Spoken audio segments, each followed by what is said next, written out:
엊그제 수련회 답사차 충주를 다녀오면서 저희 아내에게 들었던 이야기입니다.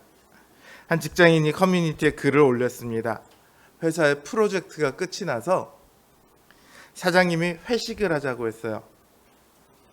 한 신입에 가까운 직원이 저는 회식 싫은데요, 그냥 퇴근하겠습니다, 이렇게 얘기를 했어요. 그랬더니 주변에 있던 대리 과장님들이 다 말리죠. 그러지 말고 회식이잖아, 사장님이 쏘신다고 하니까 같이 가자. 그러니까 이 직원이 알았습니다, 그럼 가겠습니다, 그러고 갔어요. 회식 자리에 가서 한 2-30분을 열심히 고기를 굽더니 갑자기 집게를 딱 놓고 가방을 챙기더니 저는 회식도 왔고 고기도 구웠으니까 이제 집에 가겠습니다, 그러고 갔대요.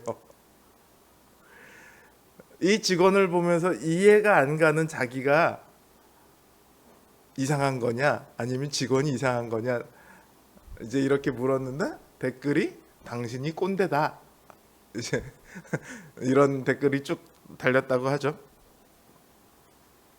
사실 생각해보면 8, 90년대 아니 2000년대 초중반까지만 해도 회식에 참여하는 건 사실 당연한 일이었어요. 회식은 업무의 연장이라고 생각했고 또 공동체 의식을 위해서도 필요하다고 생각했거든요. 근데 지금은 생각이 굉장히 많이 바뀌었죠. 특히 젊은 층으로 가면 더더욱 회식을 불필요한 문화다라고 여깁니다. 그래서 회식을 가자고 강요하면 꼰대다 이렇게 생각을 해요. 사실 이 꼰대라는 말이 예전에도 있긴 했는데 지금처럼 빈번하게 사용되진 않았습니다. 지금은 나 때는 말이야 이 말만 하면 일단 꼰대네 라고 일단 안경을 쓰고 보죠.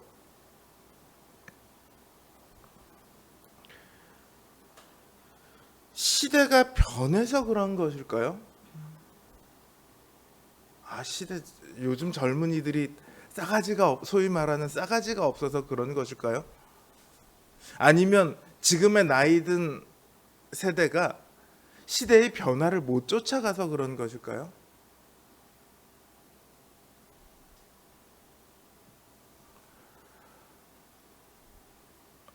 중요한 것은요, 이 꼰대라는 말 그 안에 들어있는 배경이 무엇인가 하는 거예요. 그 안에 뭐가 들어있냐면 기본적으로 무시가 들어있습니다. 적대감이 들어있어요. 미움이 들어있어요.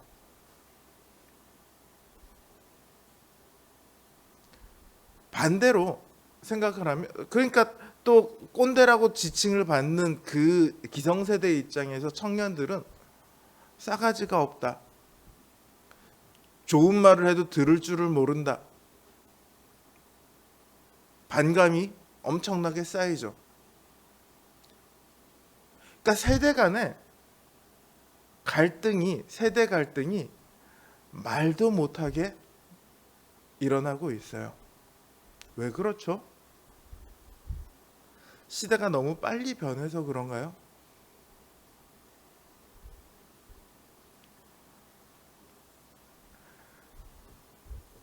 사실 세대 갈등은 어느 때나 있었죠. 그러나 지금처럼 심하지는 않았어요. 지금은 세대 갈등만 심한 것이 아니죠. 우리 80년대에도요, 심지어 군부 독재 정권 시절에도요,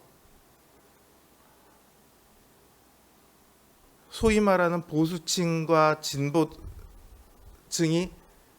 그때는 이제 보수층 진보층이라고 하지 않고 민주화 운동을 지지하는 쪽 이제 이런 식으로 얘기를 해서 했었는데, 그때도 계층이 이 정치적인 성향이 나눠져 있었어요.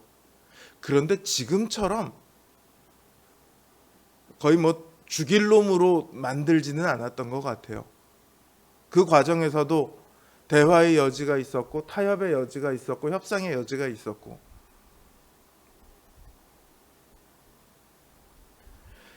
세상은 발전을 했습니다. 우리의 삶은 이전보다 훨씬 더 편해졌어요. 30년 전의 삶보다 지금 훨씬 편해졌습니다. 50년 전의 삶이랑은 비교할 것도 안 되죠. 삶은 편해졌는데 정말 살기 좋아졌습니까? 우리는 거기에 대해서 생각을 해봐야 돼요. 늘 우리는 경제의 발전, 국가의 발전을 생각하면서 더 살기 좋은 국가를 꿈꾸지만 살기는 편해졌는데 더 살기 좋은 국가는 아니게 됐어요. 국가의 문제는 뿐만이 아니에요. 이 시대 자체가 살기 좋은 시대는 아니게 되었어요.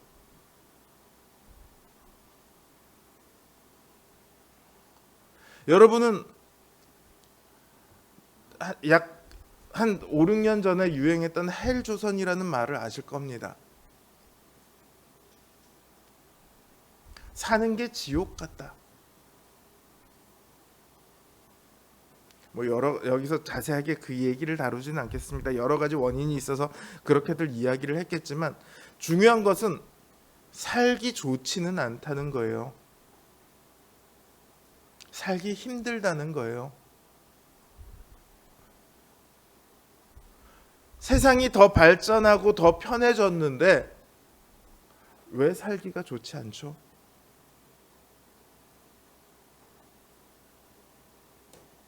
미움이 가득합니다. 생각해 보면 70년대 이때, 80년대 이때는 가정이라고 하면 그래도 사랑, 힘들지만 사랑으로 서로 다독여가면서 서로 같이 격려해가면서 같이 힘을 합쳐가면서 그렇게 어려운 고비들을 넘어왔던 하나의 공동체에서 가장 기본적인 사랑 공동체였어요. 지금은 가정을 꾸리지 않겠다라는 사람이 너무도 많습니다. 유산의 문제 때문에 얼마가 되었든 몇백만 원짜리로 혹은 몇 억짜리로 몇십억짜리로 원수가 되어서 싸우게 됩니다. 가족들끼리.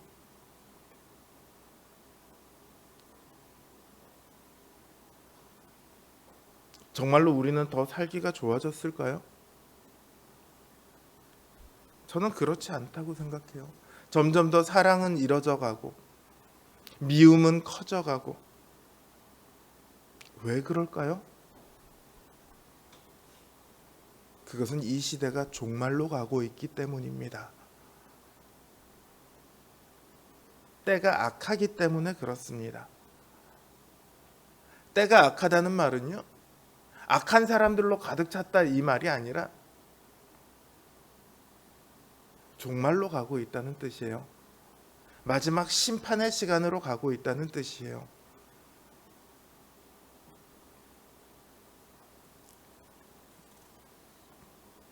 주님은 이 시대를 두고 악하다고 말씀하셨어요. 올해만 그런 것이 아니라 30년 전에도 악했고요. 2000년 전 그 시대에도 때가 악하다고 말씀하셨습니다. 모든 시대가 다 악합니다. 다만 그 끝이 가까워질수록 그 악함이 더더욱 드러납니다. 기근이 많아지고요. 지진이 많아지고요.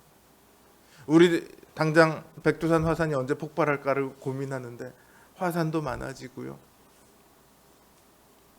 이런 자연재해뿐만 아니라 전쟁도 많아지고요.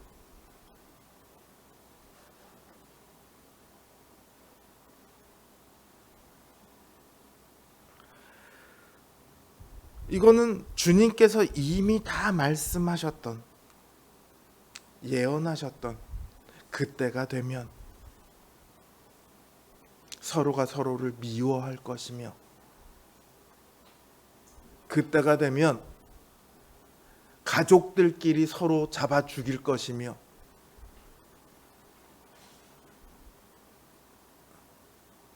민족이 민족을, 나라가 나라를 대적하여 전쟁이 일어날 것이며, 다 하셨던 말씀이에요.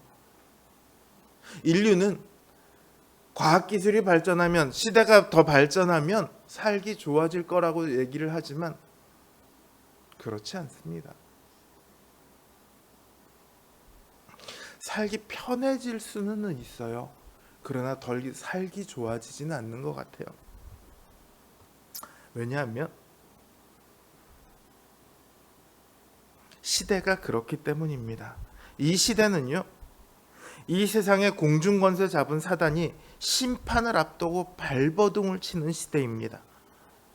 자신들의 영원한 멸망이 기다리고 있는 상황에서 이 세상을, 또 그 세상을 살아가고 있는 하나님의 백성을 조금이라도 같이 무너뜨리려고 발버둥을 치는 시대입니다. 그래서 종말이 가까워 오면 가까워 올수록 신자들의 삶은 더더욱 어려워질 수밖에 없습니다. 보통 사람들이 100이라는 데미지로 이 종말을 경험한다 그러면 신자들은 200, 300, 400의 데미지로 그 종말을 경험할 수밖에 없습니다.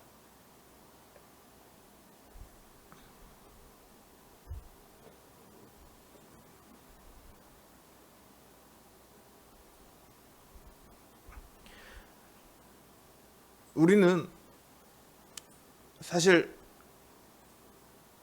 세상 가운데서 성공하기를 바랍니다. 성공은 못하더라도 어느 정도 중간쯤에 끼기는 바랍니다. 이 세상 가운데 잘 적응하는 것을 성공이라고 말합니다. 하지만 이 시대는 말했듯이 악한 시대입니다. 하나님을 부정하는 것이 지혜로 보이는 시대입니다. 그런 곳에서 세상에 잘 적응하는 것이 성공이라면 과연 우리가 그 길을 따라가야 할까요?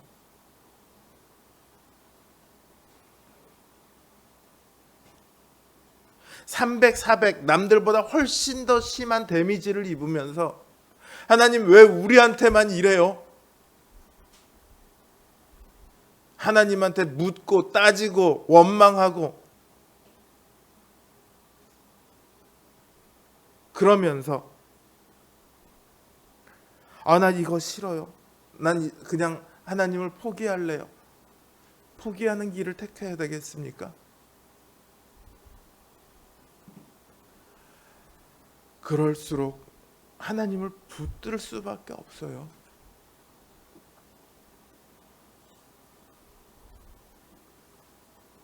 문제는 지금 교회도 성도님들의 삶도 이 시대를 따라가고 있어요. 교회가 남이 교회 교인을 데려오고 그래서 교인 수가 늘고 건물이 커지고 그러면 부흥이라고 합니다.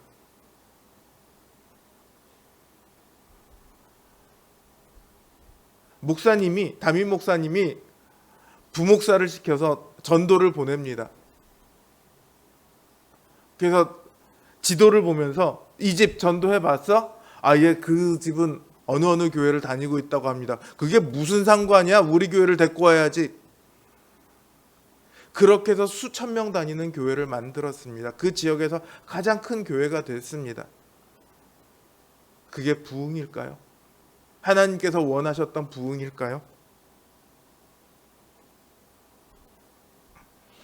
다른 말로 하면 교회의 성공이라고 말하는데 이게 이 시대 교회에 대한 대다수의 생각입니다. 그런 방법을 가르치는 세미나에 수백 명의 목회자가 몰려듭니다. 그러면서 어떻게 하면 바르게 목회할까를 가르치는 세미나를 가면 서너 명 앉아 있습니다.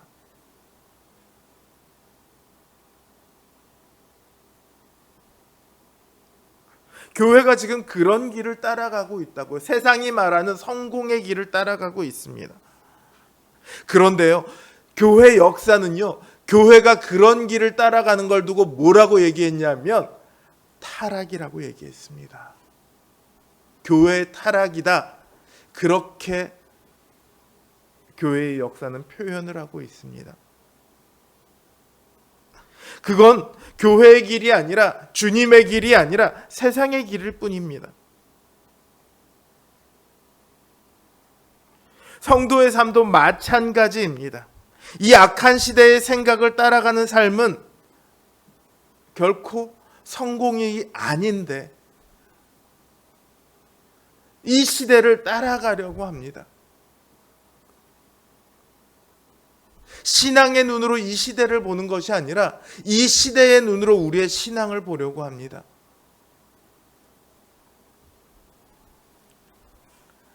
제가 예전에 몇 년 전에 한번 설교한 적이 있는데 2차 대전 당시 독일 장군 중에 발터 모델이라는 사람이 있습니다.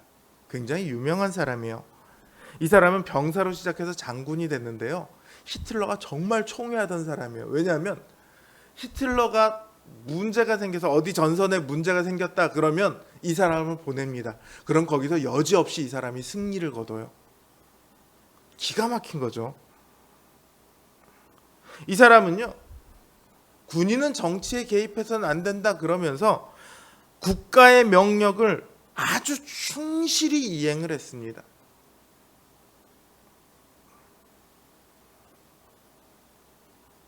히틀러의 명령을 충실히 이행했죠. 그래서 이 사람 별명이 뭐냐면 히틀러의 소방수라고 불렸습니다.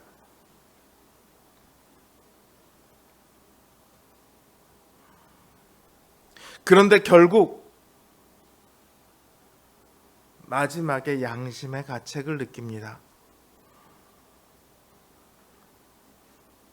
그는 성공한 군인이었고 33년 동안 군인의 의무를 한 번도 저버리지 않은 충실한 군인이었는데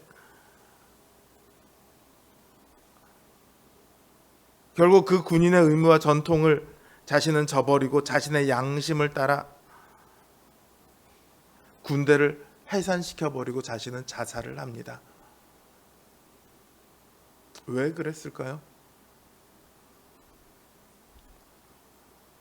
독일이 점점 패전하고 있어서 패망하는 게 두려워서 그랬을까요? 그게 아니라 그게 옳지 않다는 것을 알았기 때문입니다.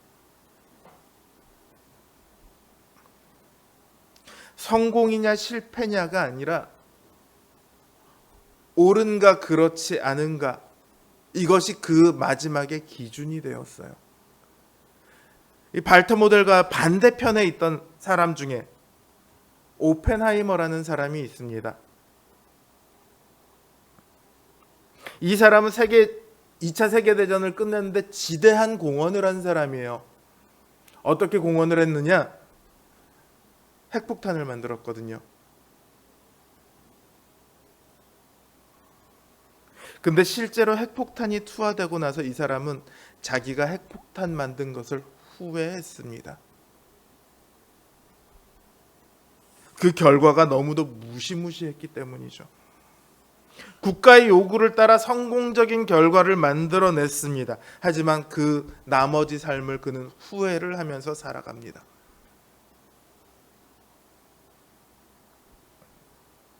이 두 사람은 세상의 눈으로 보면 성공했던 사람이에요.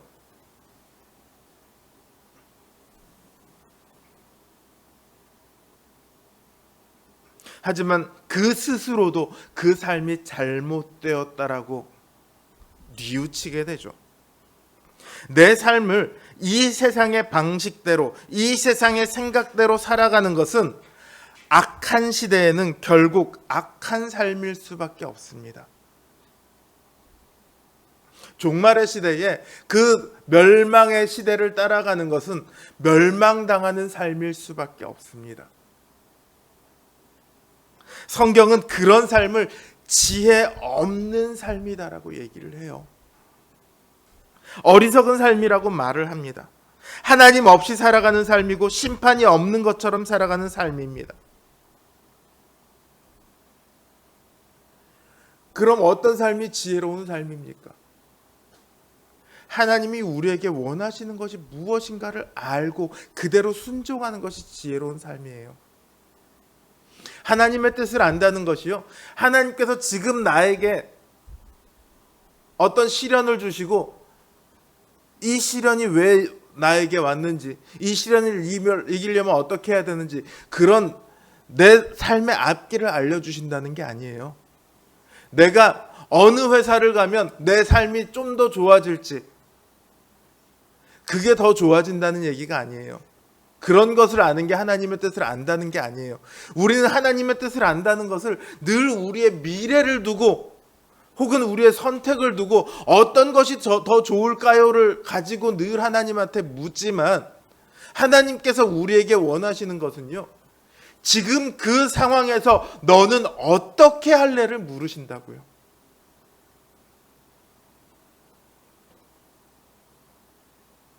우리는 하나님의 뜻을, 하나님이 우리 삶 가운데 가지고 계신 그 계획을 전혀 모릅니다. 우리 중에 가장 최근에 결혼한 우리 정민석과 권지윤 성도님도 태어났을 때부터 나는 저 사람과 결혼할 거야 그러고 태어나지 않았어요. 초등학교를 다닐 때부터 나는 중학교 때 누구를 만날 건데 그 사람이 나중에 내 결혼은 배우자가 될 거야, 초등학교 때부터 알지 않았을 거예요. 중학교 동창인데 중학교 때부터 그러지 않았을 거예요.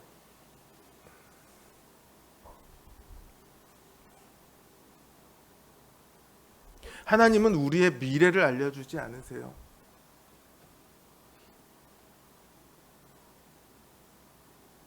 만약에 하나님께서 미래를 알려주셨는데 그 미래가 우리에게 끔찍한 일이면 어떡할 겁니까?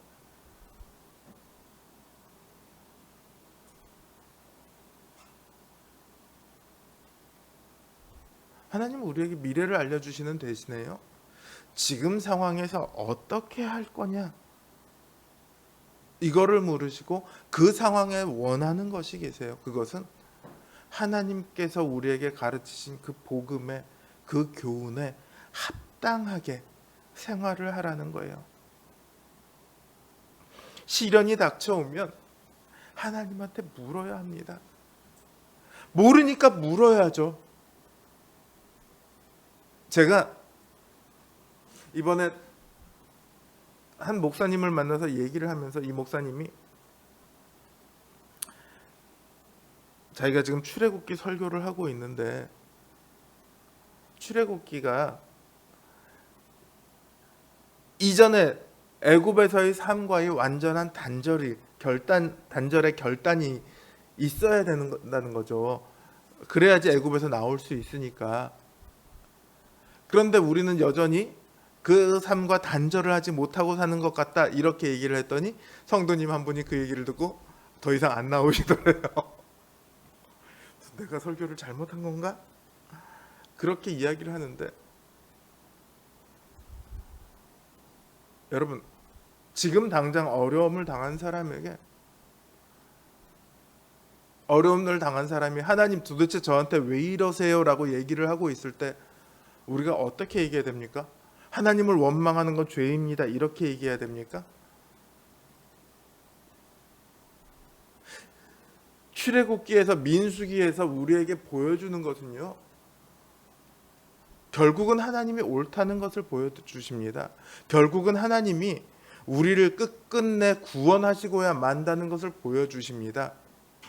하지만 그 과정 중에 있을 때는요, 그거를 알게 되기까지 그 믿음이 성숙해가는 시간이 필요해요.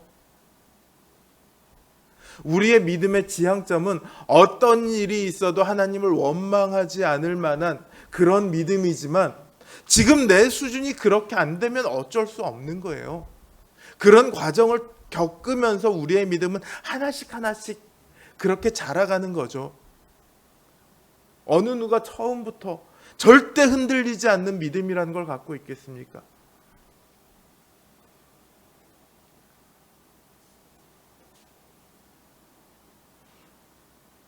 어제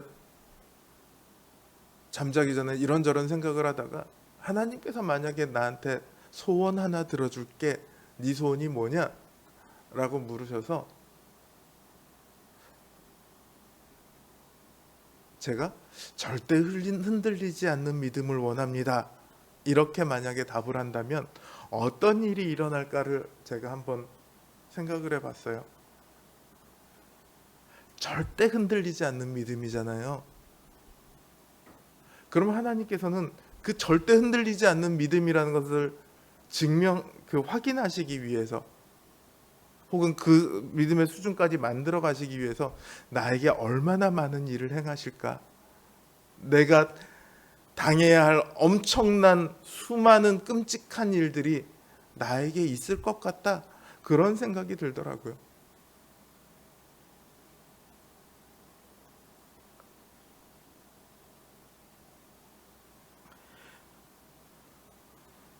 우리는요,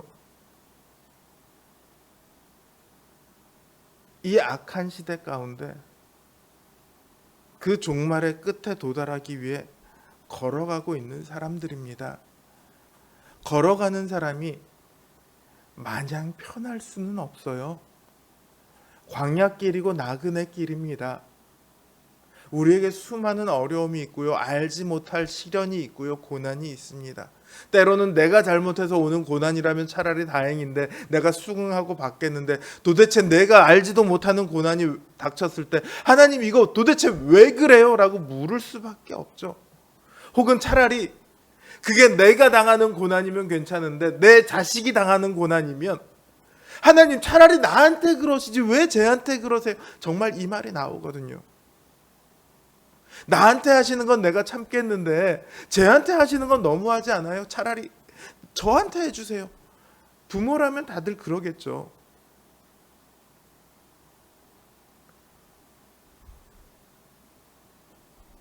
저는 지금 당장 우리들에게 어떤 시련이 닥쳐올 때 그게 왜 닥쳤는지 모릅니다. 그 고난이 왜 닥쳐왔는지 모릅니다. 우리에게 어려움이 닥쳐왔을 때 그 어려움이 왜 닥쳐왔는지 모릅니다. 우리 중에 어려움 없는 사람이 누가 있겠어요?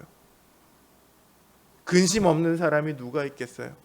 당장 그게 왜 나에게 주어졌는지 모릅니다. 그러나 한 가지는 압니다.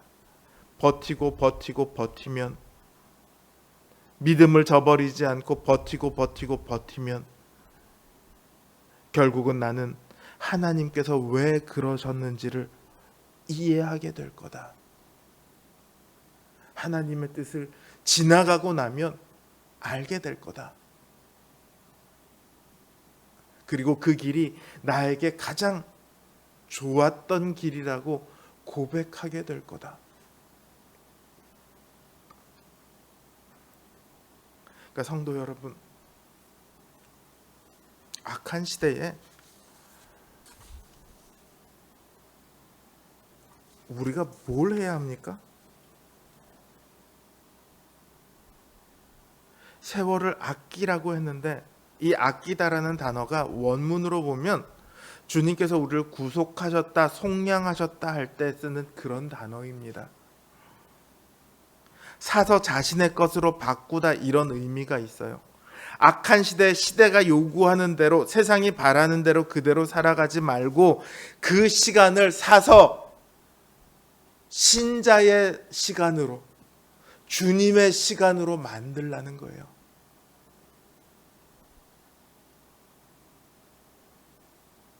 이 악한 시대를 살아가지만 그 시대에 속하지 않은 하나님의 지혜에, 하나님의 뜻에 속한 자로 살아가라, 이렇게 말씀을 하십니다. 그러기 위해서는요, 세상을 보는 눈을 바꿔야 합니다. 세상 사람들이 저를 보면서 와, 쟤는 그래도 이런 건 성공했어 할 만한 게 저에게는 거의 없죠.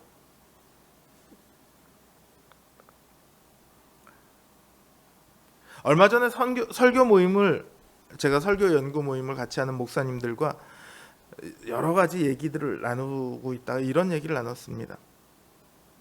하나님께서 신자에게 주신 사명은요, 신자에게 주님의 증인이 되라고 사명을 주셨잖아요. 그 사명을 어떻게 잘했는가 판가름하실까요? 너 몇 명 전도했어? 이걸로 하실까요?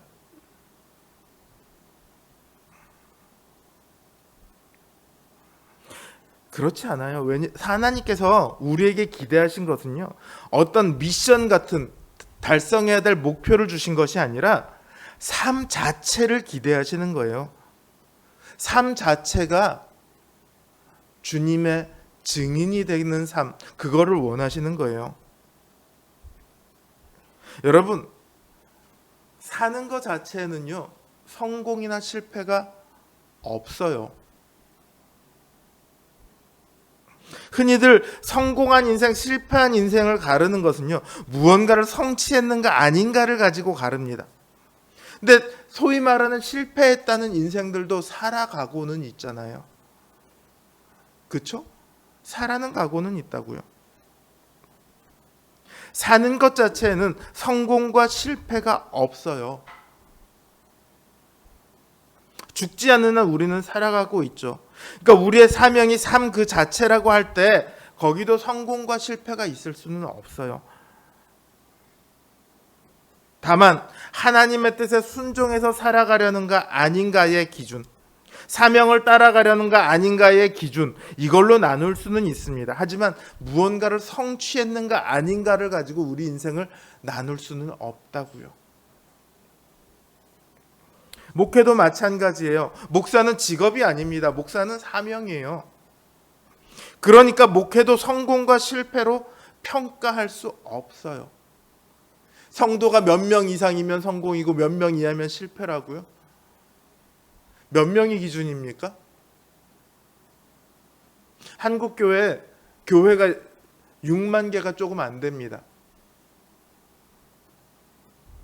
25명만을 기준으로 해서 하면 한국 교회 5만 개의 실패한 교회가 생기는 거예요.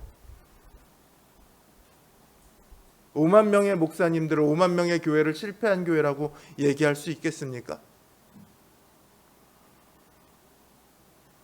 실패한 목회자란 딱 하나예요. 성도 수가 몇 명이 안 된 경우가 아니라 목회를 그만둔 경우, 딱 그 하나만 목회에 실패했다고 말할 수 있어요.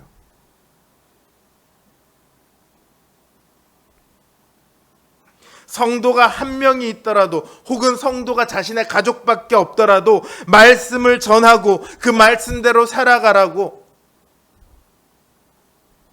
기도하고 성경을 연구하고 또 그 성도를 사랑하기 위해 발버둥치는 한 그 사람은 하나님의 사명을 잘 감당하고 있는 훌륭한 목회자예요.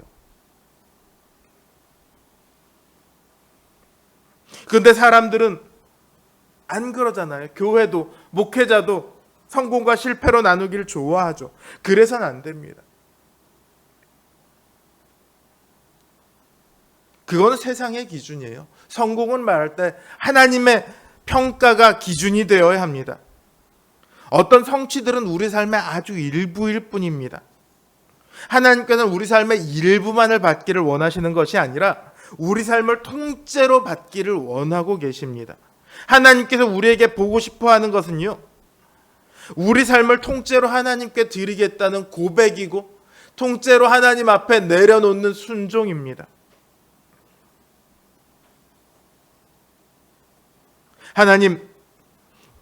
하나님께서 우리를 부르신 그대로 내 인생은 이 세상에 속하지 않고 오직 하나님께 속하였습니다. 내 인생은 이제 내 것이 아니라 내 안에 뛰고 있는 이 심장의 주인이신 주님이 내 삶의 주인이십니다. 내가 이제는 나의 뜻이나 세상의 지혜가 아니라 오직 주님의 뜻대로 살아가겠습니다. 이 고백을, 이 신앙의 결단을 원하신다고요. 이게 바로 주님이 가장 기뻐하시는 삶입니다.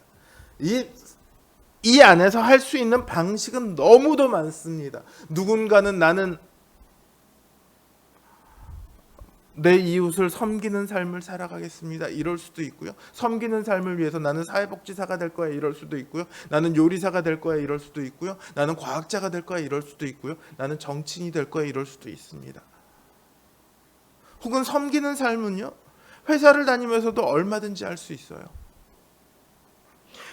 내 직업이 무엇이고 무슨 일을 하고 있느냐가 아니고 내 소속이 어디이고 어디를 향해 나아가고 있는가, 그게 가장 중요합니다. 세월을 아끼는 것은 우리의 소속과 우리의 시간을 세상에 속한 것이 아니라 하나님께 속한 것으로 바꾸는 거예요. 그래서 우리에게 주어진 시간들, 그 시간이 남들 섬기기 좋은 시간만 있겠어요? 남들 섬기기 넉넉한 재물만 있겠어요? 성도들 중에 상당수는 오히려 가난합니다. 성도들 중에 상당수는 오히려 어딘가 문제가 있습니다.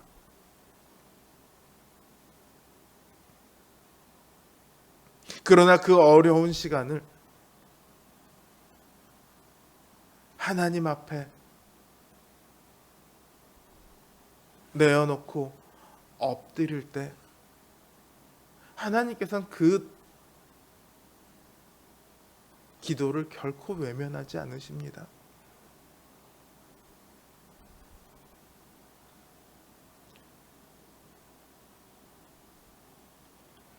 믿음의 길은 세상의 눈으로는 전혀 알 수 없는 길입니다.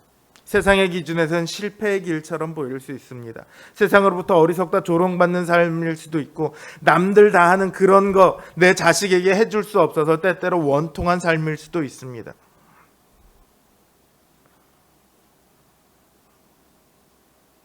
그러나 그 삶은요, 이 세상에서 하나님의 기대에 가장 가까운 삶입니다.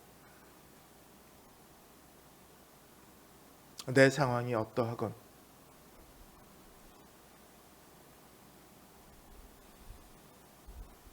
때로 하나님을 원망하고 하나님께 분노하고 싶은 상황이라 할지라도, 그래서요, 하나님, 제가 무엇을 해야 합니까? 제가 어떻게 해야 합니까? 하나님께 묻고 하나님께서 우리에게 가르치신 대로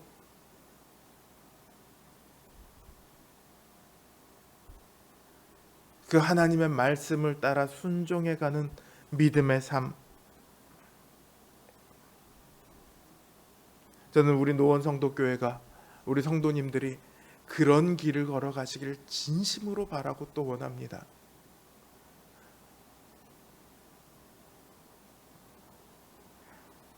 여러분 안에 뛰고 있는 그리스도의 심장이 원하는 대로 살아가십시오. 그러면 이 악한 시대에 하나님을 기쁘시게 하는 성도님들이 될 것입니다. 그렇게 되시길 주님의 이름으로 간곡히 기원합니다.